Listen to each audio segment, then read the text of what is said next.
Man, it's the end of the world as we know it. I'm flabbergasted. It's the end of the world as we know it. The Audacity. Here we go, coming at you with a brand new episode. XXXXX. And now we're gonna get demonetized. Good job. Why would that demonetize us? Because that's porn. You can't put porn on YouTube. No, there's so many X's it negates porn. I don't know, but then also what are we, a teenage boy in the Xbox lobby? Yeah. Awesome. Something wrong with that? Welcome back to Flabbergasted by Audacity. I'm XX Jamal, XX. I'm XXXX Batman symbol Patrick. Pussy Destroyer 69. Coming at you. Alright, it's a new episode of the Flabbergasted by Audacity. This is week... Too many. I'm pretty sure it's 17. 17. Pretty sure it's 17. We're getting up there. One day we're gonna hit episode 500. I can't wait. Exactly. Let's start this off with some more just aggravating BS from the media. Okay. Are you aware of Pat Benatar, 80s rock star? Yeah, he sounds familiar. It's a woman. So, if you could get her pronouns right, that would be great. Nah. Anyway, she cut her classic song "Hitting You with Your Best Shot" from her set because of all the mass shootings as of late.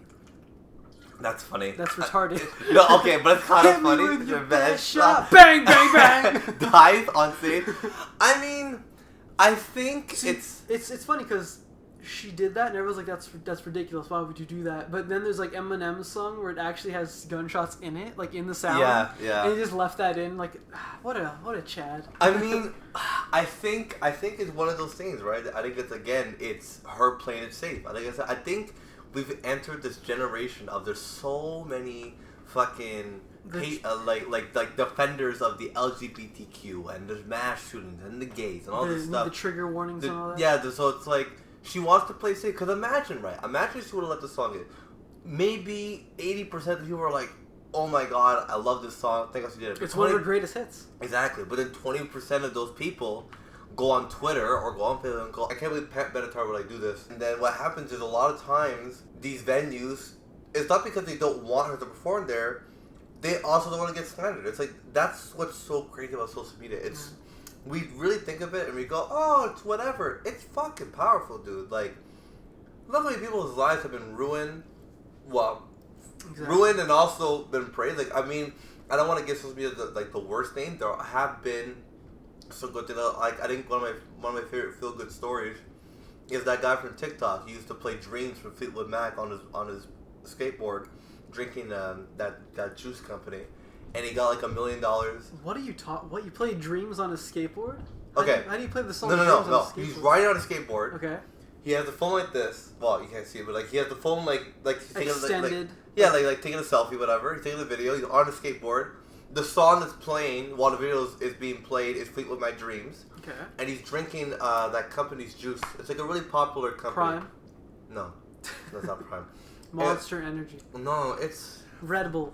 No, it's Is it Oasis? The little cartons? Yeah, I think it's Oasis. Is it actually? I was just joking. I remember in high school people would come in with Oasis jugs of juice, and everyone was like, "Wow, what a cool kid." It could be Oasis. It's actually a very. At this point, I don't care. It's Oasis. So anyway, he got like $1 million because like the company found his video, and the guy was poor. The guy was legit working 9 to 5, and the only way he can get to work was by skateboard.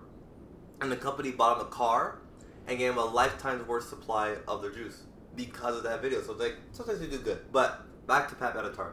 I feel like a lot of rock bands have a very tight community to where they just kind of... No, but that's the thing. No one was calling for this. Exactly. So that's what I'm going... If it's her greatest hit, and it doesn't explicitly say we should kill all these people. Exactly. So I feel like... No one says anything against it. It's like Scorpions also did a thing. You know their song Wind of Change? Yeah. The biggest song ever? Yeah. They changed the lyrics because it had something to do with Russia. So they changed the lyrics a little bit. So it's... So that's what I'm saying. It's like conflict. I think if you understand your community and your community respects you, and they're not retarded, then I think you do the song. Because if I'm a big fan of her and I go see her in concert, I expect you to do that song. I'm sorry, if I go see like Michael Jackson and he doesn't do Billie Jean, I'm disappointed. Dude, it was insane. Me and David saw Judas Priest, and the entire set, I'm like, they have to play Painkiller. They have to play Painkiller. The drum intro is insane. I have to see this live, and the riffs are so good. Me and David are just waiting, and at the very end, like, they obviously leave and they come back for the encore. And they're like, and they come out, what do you want? It's like, painkiller! Like everyone knows that that's what they want. Yeah. And they finally did it. It was insane. Awesome. Oh, at least they did it. But exactly. That's what I'm saying. Like, imagine if you went with the concert, they don't do it. Imagine he says, like, I'm not going to do it in light of the shooting. Then, like, he comes back for the encore. Guess what we're playing? Hit me with your best shot. He's like, so it's like, were the fans, was there, like, comments on it? The fans don't give a fuck. Everyone's, like, annoyed. But there were some fans saying, like, oh, she doesn't like perform that song anymore because she performed it so many times. So maybe it's like she didn't want to play it in the first place, and then she found an excuse not to do it. It's possible. It's entirely possible. I know Brandon Urie from Panic at the Disco just went to do his famous song from the 2000s called "I Write Sins, Not Tragedies." You want to sing that for us real quick? No. All right, I asked. Yeah. It's actually not much of a singing. He's more talking. The part that everyone knows in the song is I chimed in when the happening people ever heard of. Oh. Closing the goddamn door. That is a catchy emo chorus. Yeah, I've heard it on the radio. Yeah, it's like a pop emo. Imagine if it was in a good song, then I'd enjoy it a lot. I hate you. But so it's like he has come out on record to say like I hate performing that song.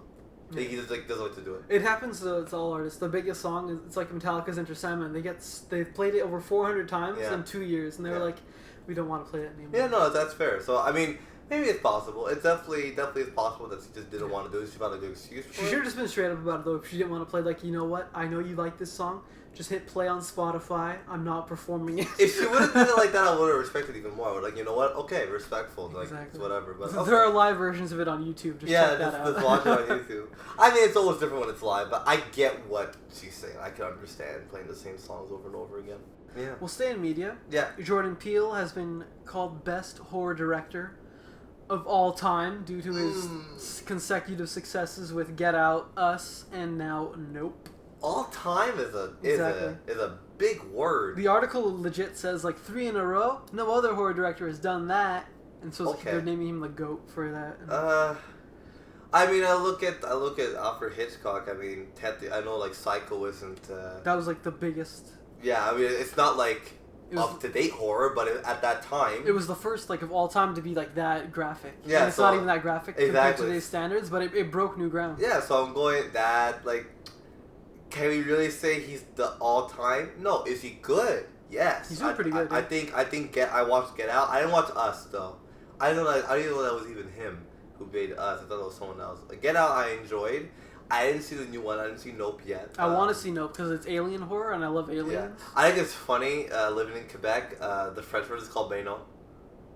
I didn't even know that. Yeah. Jesus, that's so funny. Benatar. Imagine going to the ticket booth. What would you like to see? Benatar. No, but what do you want? Benatar.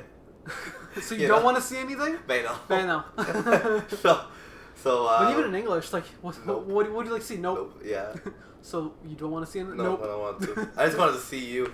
But yeah, no, so I mean, I think he's a good director. I think I gotta say, I think he's a funny person. You know, I've been watching him since he was on YouTube with Peele, and I think he's great, but all time is a big word. That's like exactly.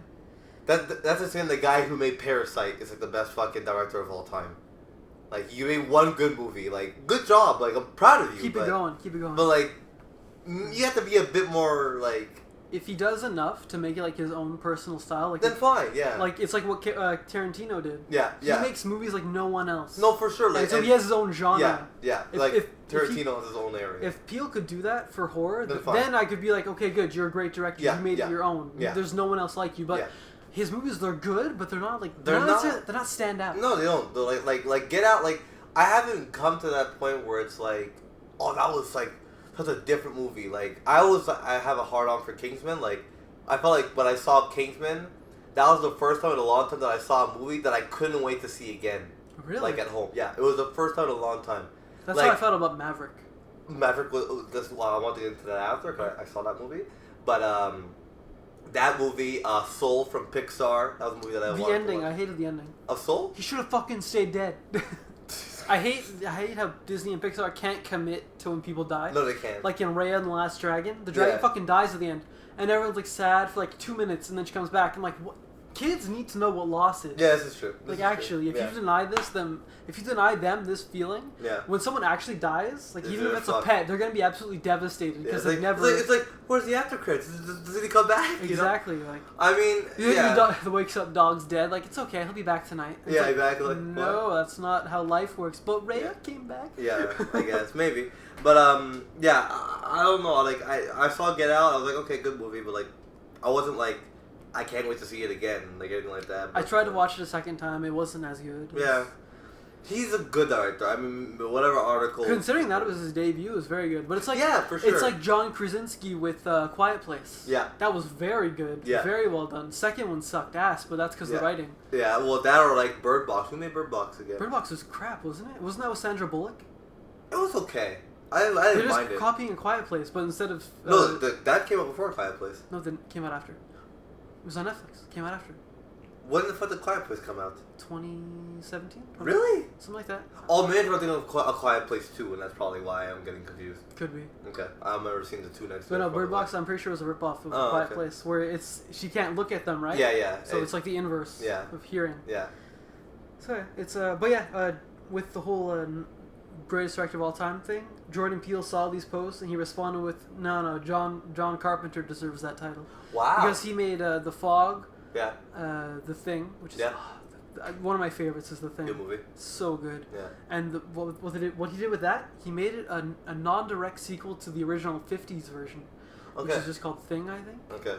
It's the exact same premise, but the way he sets up The Thing in the 80s, it was released in 84, it works as a sequel to the original 50s black and white version. And the 50s black and white version is pretty scary as well. Yeah. It's really well done. I like that one too. So you watch those back to back, they're very good. Nice. I mean, that's really respectable of Peele to come out there and kind of him to come out and be like, no.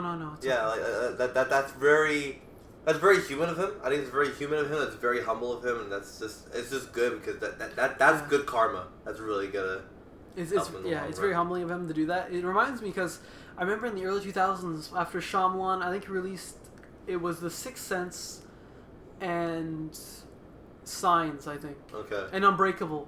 People were calling M. Night Shyamalan the next Spielberg because he was doing these kind of like indie, like suspenseful dramas, and people were like, oh, it's the next Spielberg. I don't know if Shyamalan ever commented on that, but it seems like the media has a tendency to just jump on these things like, oh, you're doing good work, you're the next so-and-so. Yeah, exactly. And it's a little early to say that because Shyamalan fell off pretty quick after...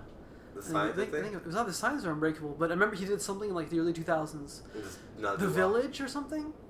It's like some I didn't Amish watch a lot of village. movies during that time. I saw The Village when I was a kid, and I was like, this is so fucking scary. And then the twist happens, and you're like, so my fear has been negated.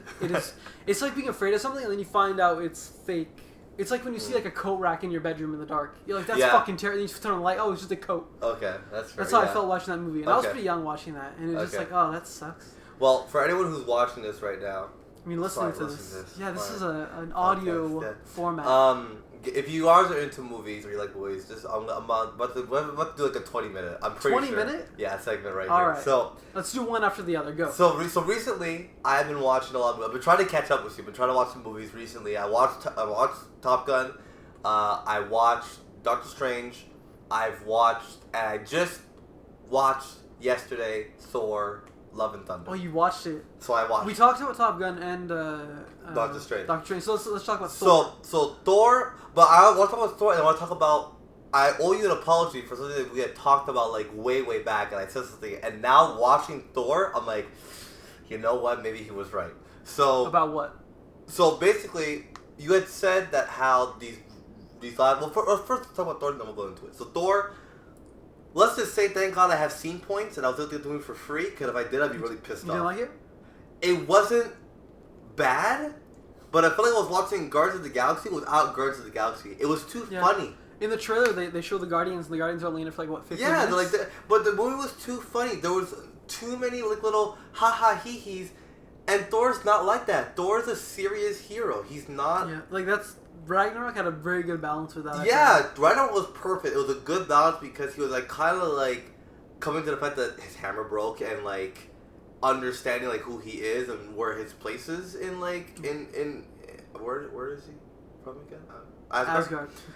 And okay, cool, but this movie was so much fucking like funny haha hee hee moments where I'm like, dude, like where's the fucking plot? The plot's the fucking haha. Like I don't know, like I didn't really. It's all a joke. Like yeah. When I saw the clip of where they portrayed Zeus as a big fat guy, yeah, who was like disgusting and awkward. Yeah. I was like, this is not what I want to see. No, because like I get it. Like okay, are they correct in terms of how Zeus acted?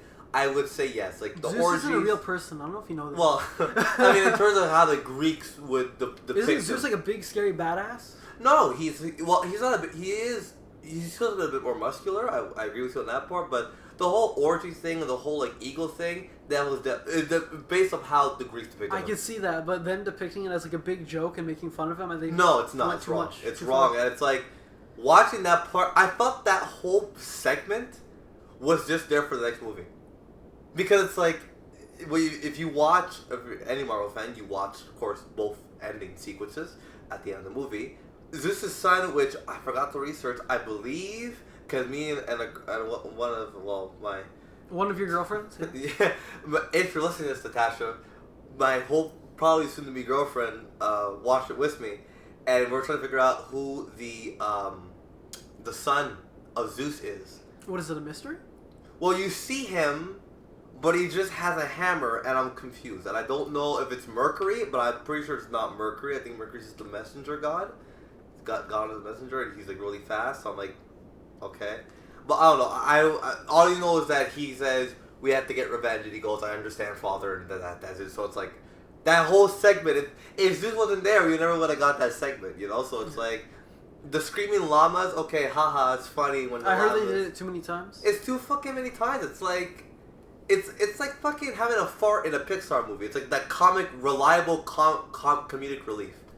And the villain, it's kind of like Doctor Strange, right? Like, and Natasha said pretty interesting, which I kind of agree with her, and like I get it. I was like, both this movie and Doctor Strange, the villain becomes the villain on the sole premise of something so small, like not small, but like. Scarlet Witch does it because she wants to have her kids, right? And no one cares about the kids because no one watched the show. Exactly.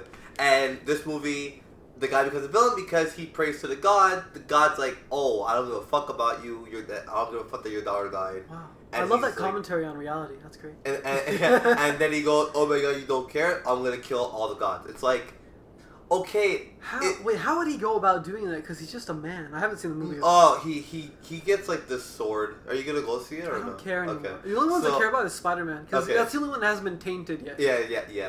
But he has like a sword. It's like the guy like kills like this powerful being like before the guy shows up.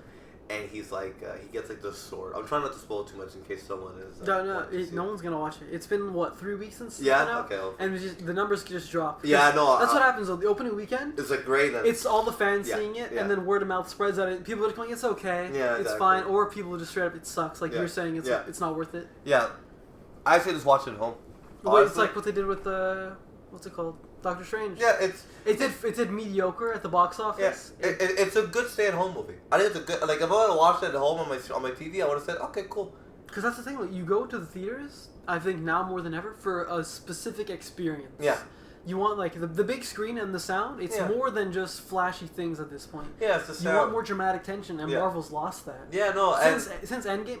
Well, I'd say Spider-Man, the last one, that had good drama in it, backing the flashiness of the action. Yeah.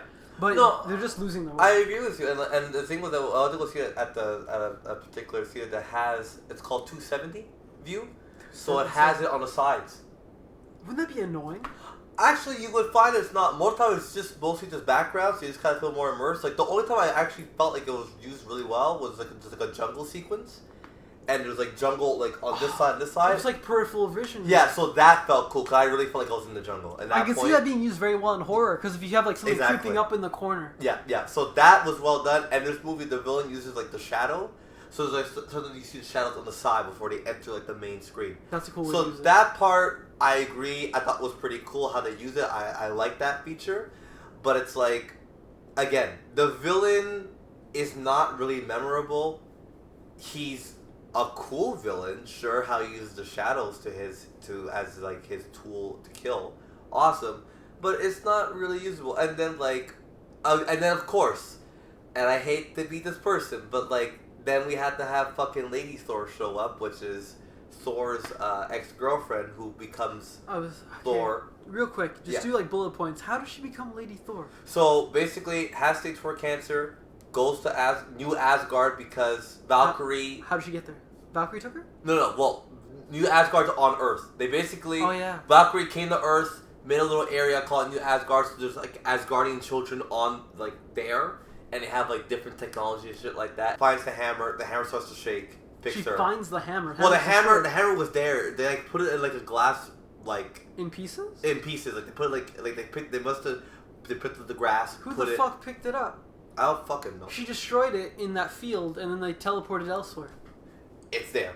It was there. There's like guards around it, and she's like, and they cut back to when Thor and her were dating, and Thor tells Mjolnir like, whatever you do, protect her. Like a little symbol appears. When the fuck did he say that? In the fucking new movie, like it's probably it's just doing like what's it called? It's rewritten. It's not. I guess it's rewriting, but it's not retconning. But you're just. It's like you didn't think of something, so now you're doing a flashback to compensate. Yeah, it's like, that's annoying. It's like they put that scene in there, and then like the Thor, like the hammer lights up, and then she gets there, and then boom. Like it's honestly so funny because when you first see her as Thor, it's a fight scene, right? And even she goes over it so quickly that it doesn't get. She goes, I just felt like Mjolnir called me.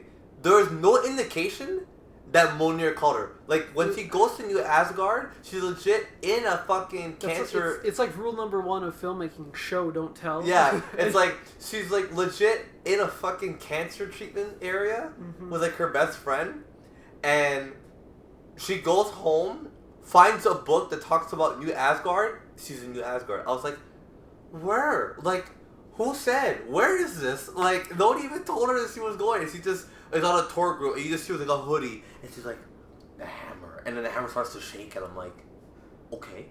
The hammer, I will say, Mjolnir's hammer, broken, has some pretty cool powers, I'm not gonna lie. And Stormbringer, as a hammer, is fucking hilarious. And you like as a hammer? Because they both have a conscience, right? Both Mjolnir and Stormbringer. They have a conscience? Yeah, actually. Because like is this new, or did I miss this? No, this is like Mjolnir like has a conscience. Because and like what happens is that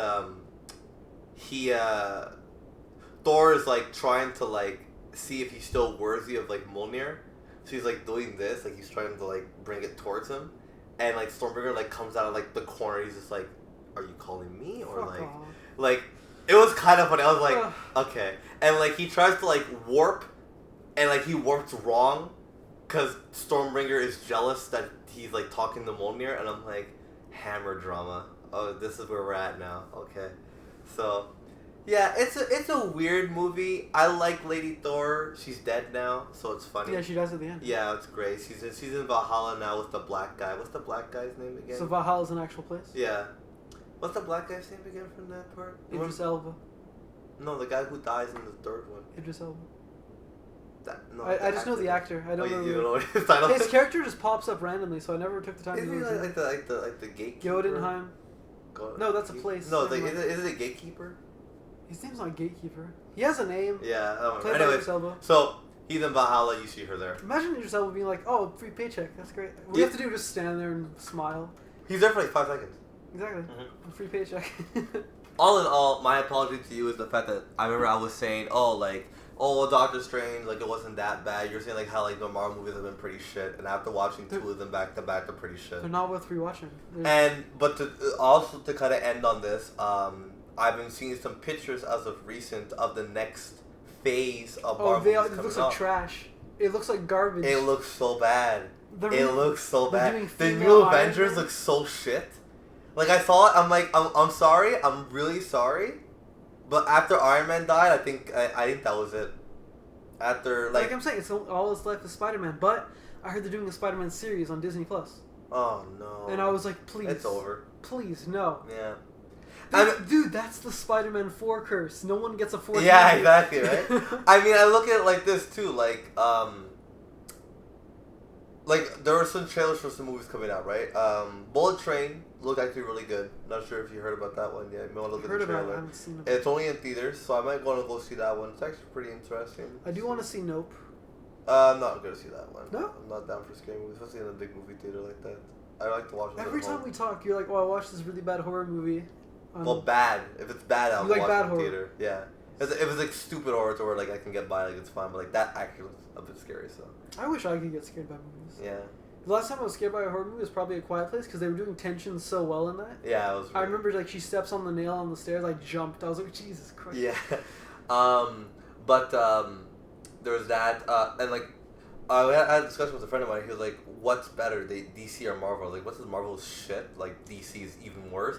But if Marvel continues on this path, could be a revival for DC. Maybe they can make a couple. Maybe because I saw Black Adam and that looks like Iron Man, but Dwayne The Rock Johnson. That looks like ass. Do you see his costume? Yeah, his costume's fucking terrible, and he legit is Iron Man. There's a scene. I swear to God. I thought he was Black Superman, given his powers and all that. I guess. Yeah, I guess you can see Black Superman. But anyways. There's a scene where they're these two jet planes. I was like, it's Iron Man, the first Iron Man. Remember when he's in the that was a great scene. Exactly, and then they ruined it with this movie, and I'm like, yo, like so. All I mean is to say, I'm not looking forward to these superhero movies. I am looking forward to maybe now. It could be a good thing though. I think there's a silver lining. It's falling out. But I think there's a silver lining and a light at the end of the tunnel. And then what's gonna happen is all these smaller producers. Like Bullet Train, I never saw that producer's name before, and Peele being someone who isn't really super well known for his movies just yet, are going to now come out because they're gonna have their chance to show off their stuff because the bigger companies just can't produce. They can't produce what they need to produce anymore, which is going to be, I think, good. This is my silver lining. Hopefully, I'm right. A problem with Hollywood as the last few decades is the budgets are so big they need to make big amounts of money to pay it back. Yeah. But because of the downfall of these big budget blockbusters not doing so well, like even the last few Marvel movies, they're hardly breaking even. Yeah. Given how much production goes into it. Yeah. That it's going to promote smaller budget movies, and smaller budget movies they have less special effects. What does that mean? They have to rely more on writing. Yeah. So it's which is going to be great. Yeah. So hopefully that's the silver lining. I will say, and Natasha brought up that point too. She had even said like, she's like, look at all these people, right? All these people, like, it's impossible for everyone to work together, because like you're gonna do what? One fucking line, $1 million. Here you go home. Like it's too many cooks in the kitchen. Exactly right. But yeah. Oh, so did you know? Just to cap this off. Yes. With the whole Marvel thing, Yeah. a lot of special effects. People are refusing to work on Marvel projects now because the time crunch is insane. It's too much pressure and not enough time. Yeah. That's why a lot of people have been saying like, oh, the effects are going down because they're just pulling it, stretching it so thin that people can't work in these kind of constraints in this time. Yeah. So it's a degradation of quality. Yeah. And so people are just straight up saying, I'm not working for Marvel anymore. It's too stressful and the pay isn't worth it. Good, man. That's good. The Pope is here in Canada. And he apologized. He actually apologized? To the indigenous people. Oh my god. So, this is going to be a major hot take. If you're indigenous or you're triggered easily, I highly recommend you turn it off right now or skip to like 20 minutes after and see where we're at. It's so stupid.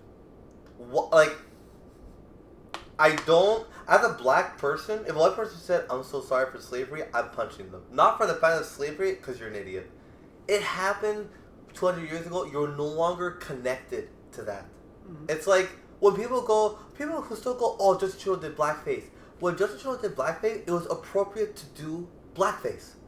No, it's like if you want to do a Halloween costume, you only was Blade. Like, oh, but I'm not black. Like, but I love Blade. But at the time, it was appropriate. Context is everything. People don't seem to care about context anymore. But not only that, but it's like with the pictures that they have of him, it was an appropriate time to do blackface. He was not the only one doing blackface. There was other people doing blackface. Yeah, just real quick, there's a trend. I don't know if it's a trend, but there's a guy I keep seeing him do short videos for YouTube Shorts.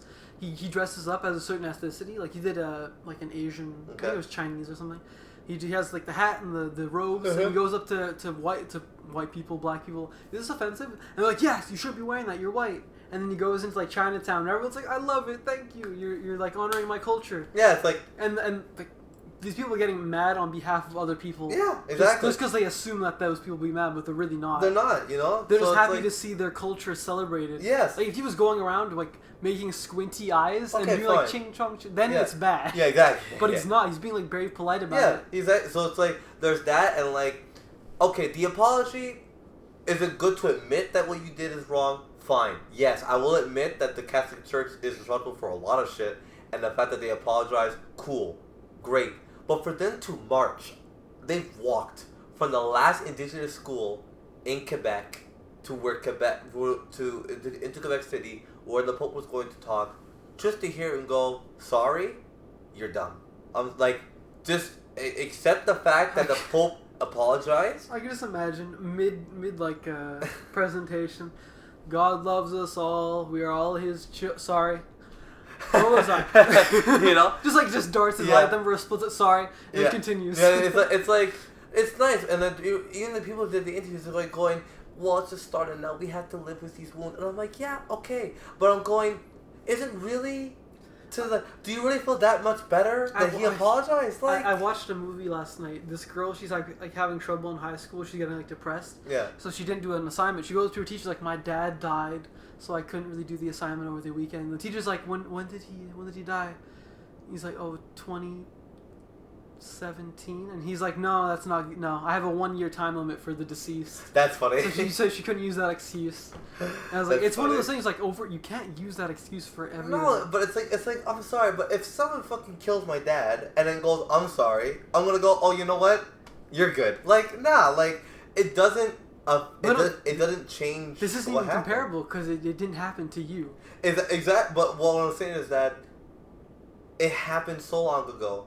Just the way that when Canada came around and people on Twitter were going, oh, we should cancel Canada because we should be ashamed of ourselves the way we treated those indigenous people. I said, if that's the case, cancel all holidays.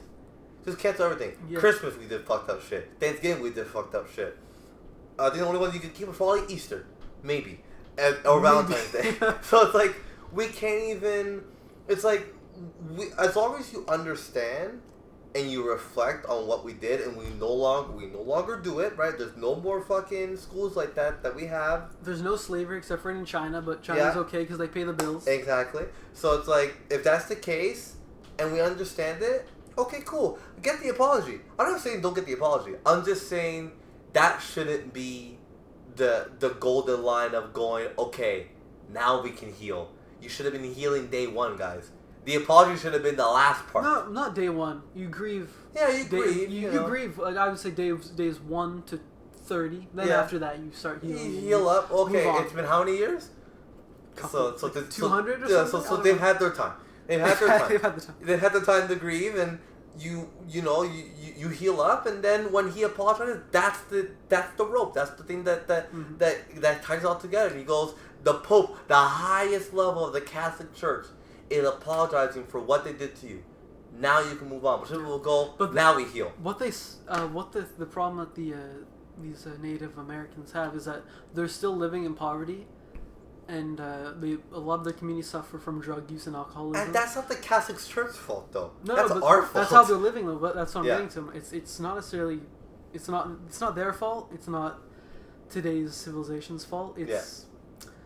It takes effort and time to overcome such things. Mm-hmm. So you can easily just sit back and like follow in the footsteps of your parents or grandparents and be like, oh, our life sucks, so we're gonna drink and do drugs. Yeah. It takes time, effort, like on a daily basis to break those restraints to get out of that. That's what you hear, like these incredible stories, like old people, like, oh, when I was your age, I had to do this and this, and like, look at me today, I have my own house and my own family, we're all good. You have to go through hell before you get to heaven. Yeah. And this is one of those things that communities have to overcome. Like, it's... So then wait, so what are you saying with all this then? I'm saying to better yourself, it takes time and effort. You need to break free from that thing. It's like life before the Industrial Revolution was hell for humanity in general. And now we're living the greatest times. Yeah.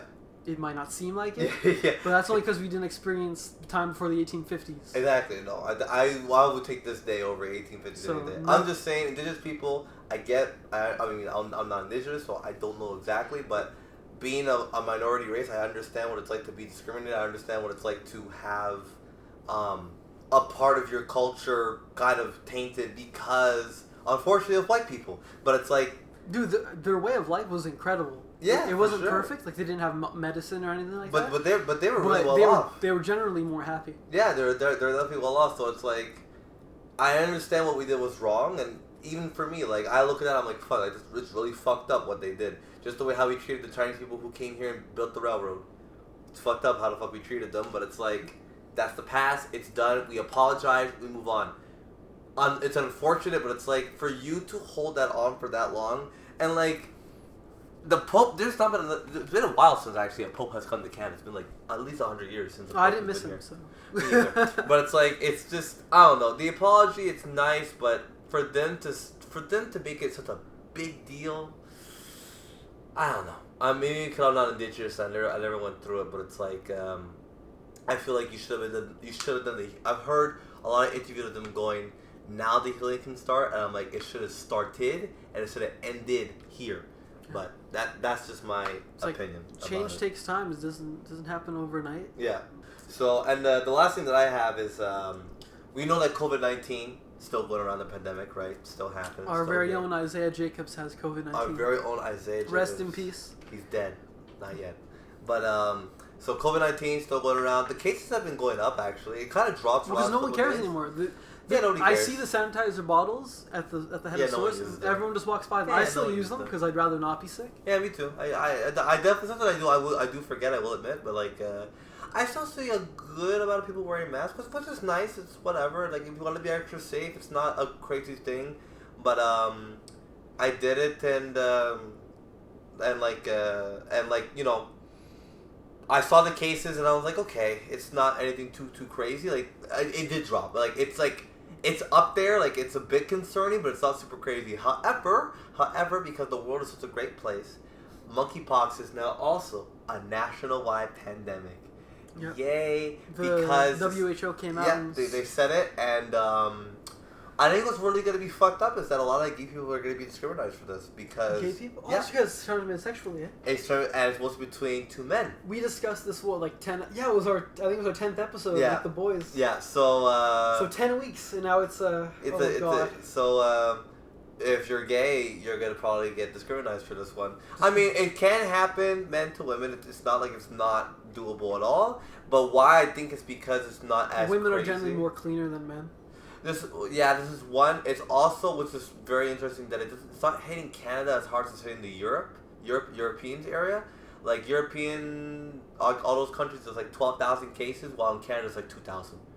So I don't know why Europe's getting. Maybe there's more gay people in Europe. I don't know, but it's like maybe they're getting hit harder for some reason, but like we're not getting hit as hard. I feel like Europe's more open with like sex and stuff like that. They are a bit more on that. I think like the age of consent they're younger than it is over here. It's not just that. It's the prostitution is more legalized over there. Is it really? Places like Amsterdam. And this is true. I think in France as well. Yeah.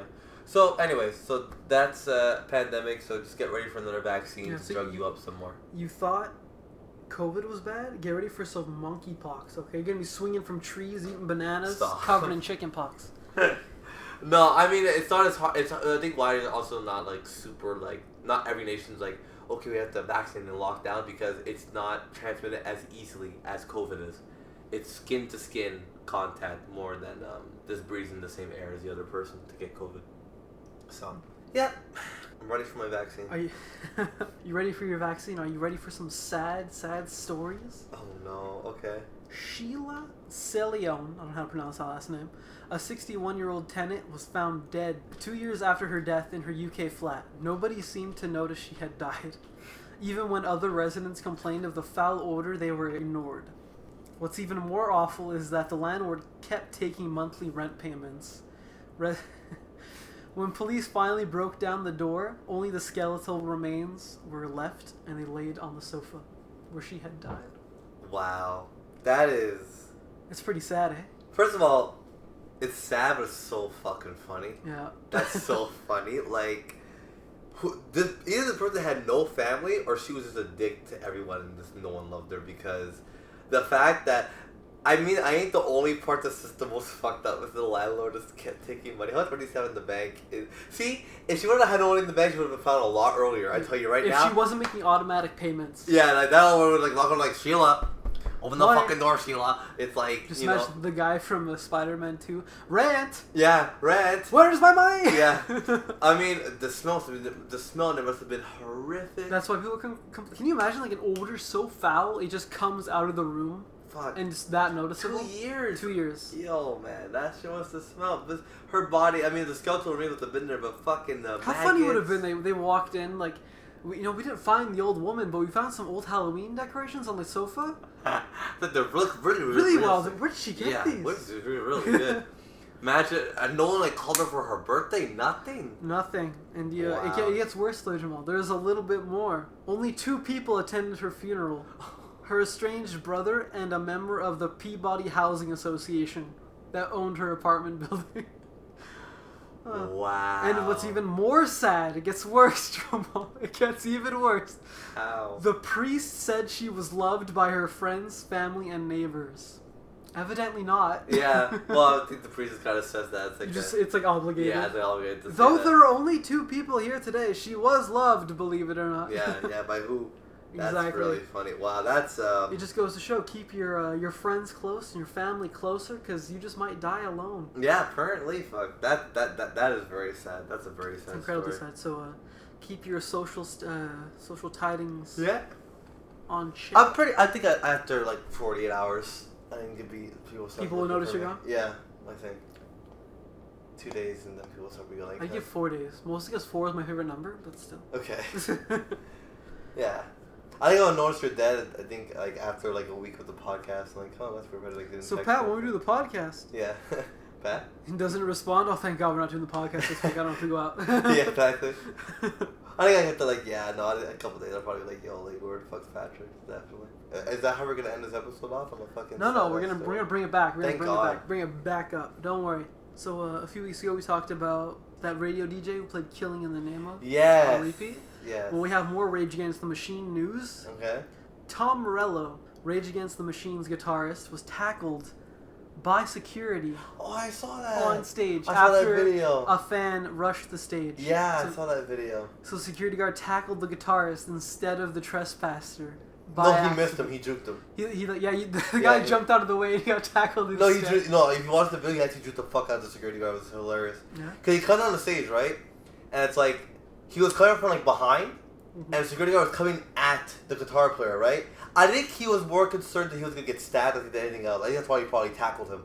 Because the thing is that the guy, like, saw him, he, like, juked back to his, like, the direction of, like, where he came from, and the security guard, like, came from behind and grabbed him. So, but I did see that. I didn't know that was Rage Against the Machine. I just saw, like, guitarists get tackled. Like, they didn't name the band. But, yeah, I did see that video. It's very funny. It's crazy. I mean, a lot of musicians have been getting, like, tackled and, like... Well, for that genre, it's understandable because when those bands like that are smaller, people are always getting up on the stage and just a stage dive. Yeah. Dive back into the crowd and people catch you. Yeah. So it's not completely understandable, I guess. Like, I can see that guy being like, oh, I go to small venues every week and I stage dive. Let me try this here. And then it just fucking gets Tom Morello tackled. But it's like I saw in the video, that crowd was wild. They were pushing the barricades hard. Imagine being a security guard in that. Yeah, that's scary. That'd be like annoying. Because scary, you got loud music you probably don't like, and Yeah. you got all these crazy fans like pushing and prodding. Yeah. And you have to catch people because they were doing crowd surfing. And you've seen crowd surfing, right? Yeah. They do it at your shows. Sure. Okay. Did that. Anyway, so crowd surfing, what happens is you get lifted up and you get pushed to the front. Well, not pushed, carried to the front. Yeah. And sexually assaulted along the way. If you're a woman, yeah. Even if you're a man, if someone touches your junk, that's... Are you on your back? Depends on you. You should be on your back, fuck. Your junk's in the air. Then, like, Exactly. If you're a woman, then you're... What do you call that? Not junk. No, regardless, if you're a woman... If you're a woman, there's too many. There's 3 spots. Your ass, your pussy, and your tits. So one just getting touched. Yeah, but a man, you got the ass. Not really harassment as a man if you get fucking touched in the ass. Why is it harassment for a woman, then? Don't be sexist here, buddy. Don't be... If anything, you're being sexist. Yeah, I can say it. No, I don't know. I feel like if I get pressed in the ass, I'm like, ooh, you like me or something? Oh, hello. Yeah. Well, anyways, you're a guy, though, you get carried to the front, and then typically you go over the barriers, and then they have to put you back into the crowd. So you're like backwards. You're just circulating people because they get dropped on the floor, on your feet ideally. Yeah. And they put you back into the crowd. So I think he probably got carried out. I didn't see it closely. He probably got carried out surfing, and then rush the stage, and then Smart. like, I'm gonna jump back in. And the guy's like, Yeah. I prepared for playing football for 4 years just to do this. Yeah. Tackles Tom Morello. But the man Is got Tom up. Morello okay? He proceeded to play the song. Okay, cool. So they didn't stop the concert or anything. Okay. So That's good. they obviously stopped. He was like, Tom, are you okay? Yeah.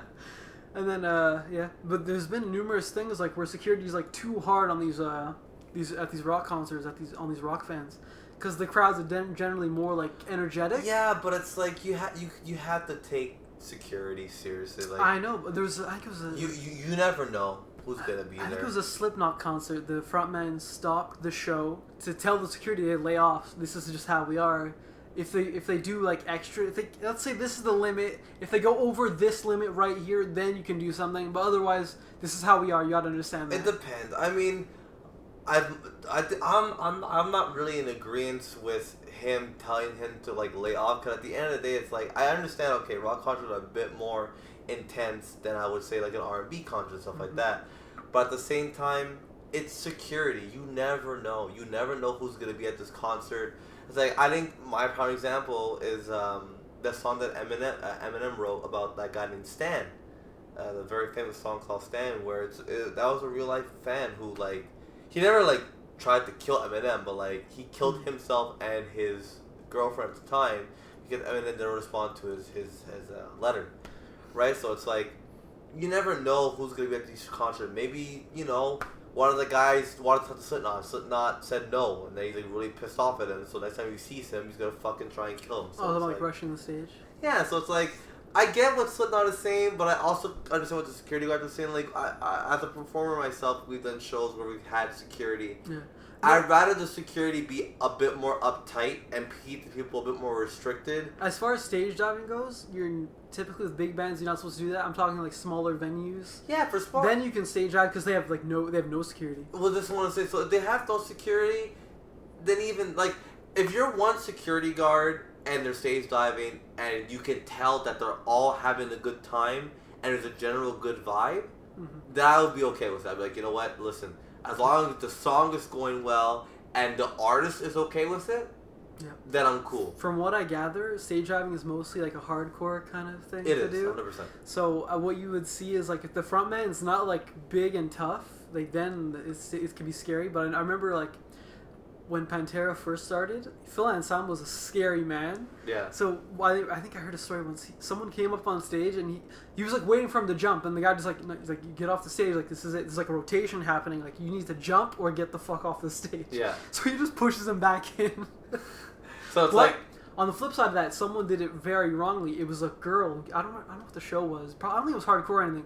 But a girl came up on stage and she was like got cold feet to like jump in. So the guy kicked her into the stage. Like drop kicked her back. Damn. And everyone's like, what the fuck, bro? Don't do that. So it's like, it's stuff like that where it's like, there's a balance. There's a balance, and it's like I think if was the whole Slipknot thing, I mean, that's Slipknot. He's definitely hardcore. They're insane. And David's told me stories of their concert. He's been to a few times. I want to go because it sounds insane. Yeah. I think with Slipknot, I think they have such a really good community that it could be okay. And like, I get if he's telling him to like lay off. At the end of the day, all he can really tell him to lay off. Like, support his critic going like, "Are you cool with it? The Slipknot's cool with it. Okay, then I'm cool with it." Like, I think this would be a good like. I've had that. I've had some security guards where it's like, we tell them, "Hey, listen, they can stay all there. As soon as they jump on stage, you set up the ground rules. You take them off. You know, it's like anything else, it's on you." Right? Have you had any? We've had many people jump on stage, stuff like that. Like, I think one of the more recent concerts we did a show at. And the guy like tried to like grab like my mic. I'm like, dude, like no. Like, he's like, I want to sing. I'm like, no, dude, like you came to see the show. You are not the show. If you want to perform, there's a karaoke bar not far. Yeah, it's like why are you being like this? So we have to take our microphones with us at the set because they're trying to grab the stands as the songs were ending. Can I put the microphone on the stand? He's grabbing the stand. I'm like, dude, like you need to stop. You need to stop. Seriously. People are just. They don't understand sometimes. Like, they get so caught up into it that they just don't realize like what they're doing. Yeah. I remember there's an old clip from like the early '80s. It was Metallica playing for a bar or something. Okay. And the guitarist takes his guitar at the end of the song. You know, they make like just noise with the guitar, and then he's like holding it up, and then he leans it over the crowd so that they can like hit the strings, make more noise. And someone grabbed the fucking guitar and just pulled it into the crowd. and then they had to have security go into the crowd to get the guitar back, and the guitar was destroyed. Oh yeah, for sure. Destroyed. The guitar's gone. But yeah, so it's stuff like that where it's like, you know, but that's good. I mean, I'm glad that that Pat Morello is okay, and you say Pat Morello? Sorry, Tom Morello. Tom. And I'm thinking of the first thing that you talked about. Yeah. And yeah, I'm not sure who else is what. Did I hear something about music or something? Someone came out and was like, oh well, you don't care about him, but Neo has a new album, but Neo? yeah, he's an artist. Keanu Reeves? What? Keanu Reeves is Neo. Oh no. I was like, huh? No, spelled differently, but yeah. What, N-I-O? N-E-Y-O. Neo. Fucking hate people. Okay. Oh my God. It's so retarded. Oh, whatever. These names are so bad. Like it's so crazy that we have a hardcore rock fan and a hardcore R&B fan do a podcast and do music. That'd be hilarious. I thought about doing like a reaction kind of thing where I show you a song and you show me a song, but it's gonna go the exact it would just be like, I hate this. Exactly. Yeah. Both sides, I hate this. Yeah, I hate this. Like, it's not gonna go anywhere. But yeah, man. So, anyways, anything else on this list, or no? That's about it. So I've been XX Jamal Pussy Destroyer XX. And I've been XX slaps pussies XX triple Slap X. pussies? Yeah, you slap them. I do that sometimes. Yeah, get them red and wet. Okay, all right. Patrick signing off. How hard are you hitting it? We gotta slap it Yeah, to make a sound. Damn. And like she likes that? No, but that's neither here nor there. Wait, what? It's not for her. It's for me. Oh, okay. All right. And no means yes. That's not good. What? No means yes. It doesn't matter if she enjoys it or not. There's lube. Terrible. Let's stop this. Jamal signing off. See you next week. Till next time. Bye. Bye-bye. I can't believe you said that. That was awful.